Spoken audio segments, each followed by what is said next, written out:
বাংলাদেশ পল্লী বিদ্যুতায়ন বোর্ড ও পল্লী বিদ্যুৎ সমিতির মধ্যকার বৈষম্য দূরীকরণ সহ অভিন্ন চাকরির বিধি বাস্তবায়নের দাবিতে অনির্দিষ্টকালের জন্য সারা দেশে কর্মবিরতি ঘোষণা করেছে পল্লী বিদ্যুৎ সমিতির কর্মকর্তা ও কর্মচারীরা। তারই পরিপ্রেক্ষিতে নোয়াখালী পল্লী বিদ্যুৎ সমিতির কর্মকর্তা কর্মচারী রোববার সকাল ৯টা থেকে দেশের ৮০টি পল্লী বিদ্যুৎ অফিসের সাথে একযোগে নোয়াখালীর বেগমগঞ্জ দপ্তর সদর কার্যালয়ের সামনে এই কর্মসূচি পালন করেছে। এতে দেখা গেছে বিদ্যুৎ সরবরাহ স্বাভাবিক রেখে সব ধরনের গ্রাহক সেবা ও অন্যান্য কার্যক্রম বন্ধ করে এই কর্মসূচি পালন করে। এই বিষয়ে নোয়াখালী পল্লী বিদ্যুৎ সমিতির জেনারেল ম্যানেজার বলেন, দেশের প্রায় ৪ কোটি গ্রাহক এবং ৮০% বিদ্যুৎ সরবরাহ কাজে নিয়োজিত রয়েছে ৮০টি প্রবিশের প্রায় ৪০,০০০ কর্মকর্তা ও কর্মচারী। বিআরইবি দ্বারা নিয়ন্ত্রিত এসব সমিতির কর্মকর্তা ও কর্মচারী প্রতিনিয়ত নানা বৈষম্যের শিকার হচ্ছেন।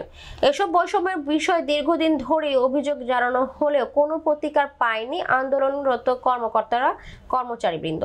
বিদ্যমান বৈষম্যগুলো দূর করার জন্য বেতন কাঠামো ও সরকার প্রদত্ত সুযোগ সুবিধা বিআরইবির সঙ্গে সমানভাবে পরিপালন, সাপ্তাহিক ছুটি, একদিনের পরিবর্তে 2 দিন এবং পদোন্নতি ও অন্যান্য সুযোগ সুবিধার ক্ষেত্রে বিআরইবির সঙ্গে সমন্বয় চান তারা। এই যে বৈষম্যগুলো আমাদের সাথে করা হচ্ছে, আমরা এই বৈষম্যগুলোর বিরুদ্ধে আজকে প্রতিবাদ করতেছি, আমরা কর্মবিরতি পালন করতেছি। আরবি যতক্ষণ পর্যন্ত না এই কর্মবিরতি আমাদের প্রতিবাদগুলো মেনে না নেবে ততক্ষণ পর্যন্ত এই কর্মবিরতি চলবে। আমরা এই চুক্তিভিত্তিক আরো হচ্ছে আমাদের কারামর কি একটা নাম দিয়ে রাখছে কারামর, যেখানে কোনো সরকারি নিয়ে কর্মচারী ছাড়া কোনো নিয়োগ নাই, ওই জায়গায় আমাদেরকে কেন কারামর করে রাখছে।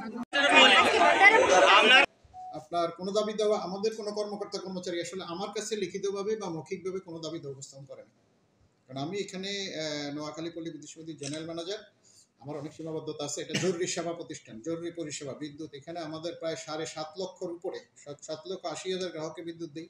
আমাদের প্রায় ১৫,০০০ কিলোমিটার লাইন।